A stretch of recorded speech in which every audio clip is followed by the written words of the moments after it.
I can do a fast recap over the changes, just the ones that matter to me, you know. There's a lot here, but I've already gone over most of it already. This is why I'm probably just going to skim through this incredibly fast and, of course, revamp the vault filter system. We have already seen a preview of this and they added 300 slots. It's something we have been wanting for so long.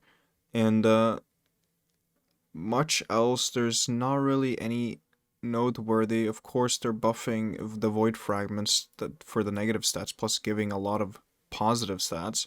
Updated visibility for invisibility. Um,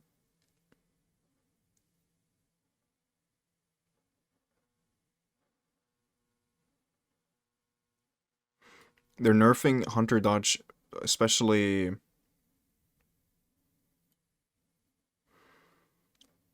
They nerfed.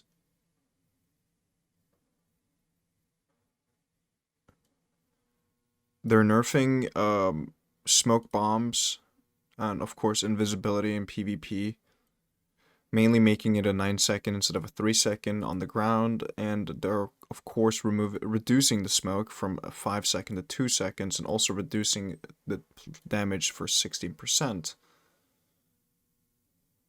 Same with Tempest Strike.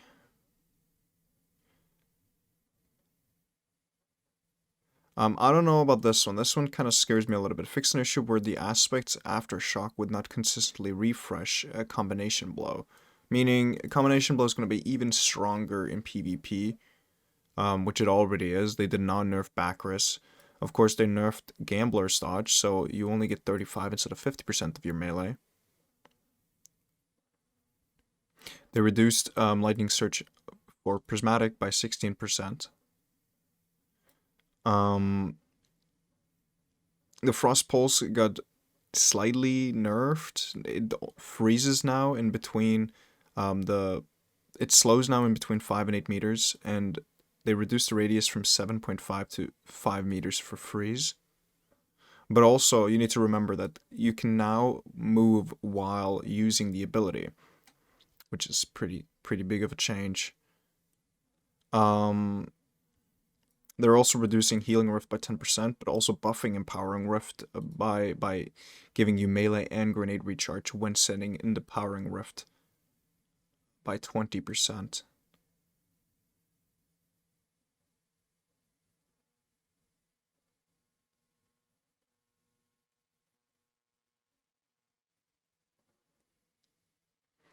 They're nerfing Air Trigger, Field Prep, and Envious Arsenal in PvP by its ammo generation.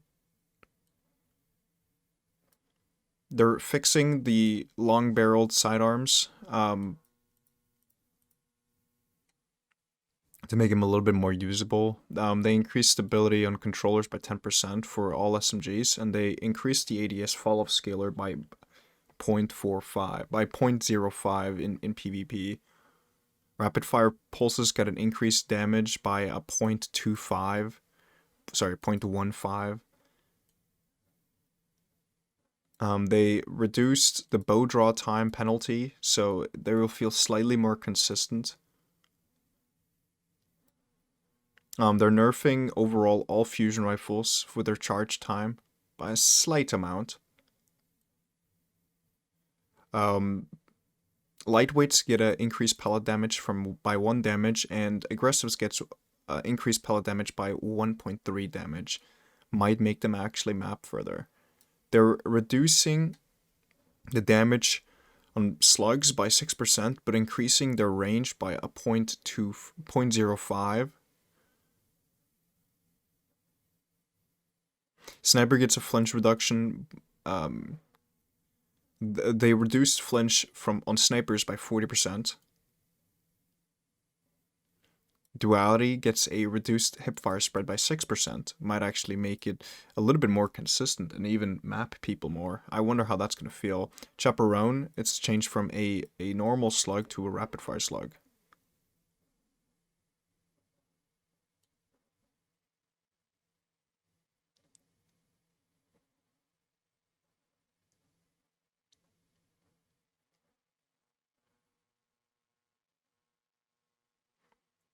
And then perks, they changed box breathing. I'm hoping this makes it so the 180 scouts can't 3-tap, but you never know. Also, Rampage, whenever the timer expires, it simply just goes down by 1 value. Rangefinder gives you a 10% range, or 10 range, whenever you use it.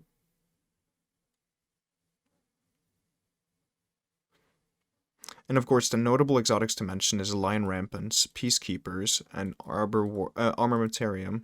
Armamentarium gives you Demolitionist passively.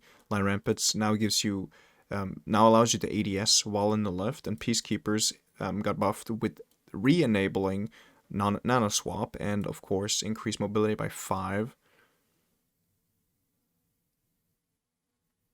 Graviton Forfeit is going to be unbelievably crazy now.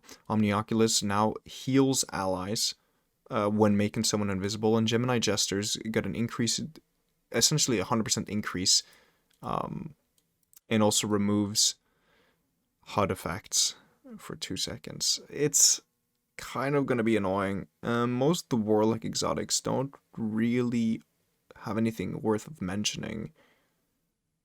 And that's kind of it. These two are apparently really bad. Like,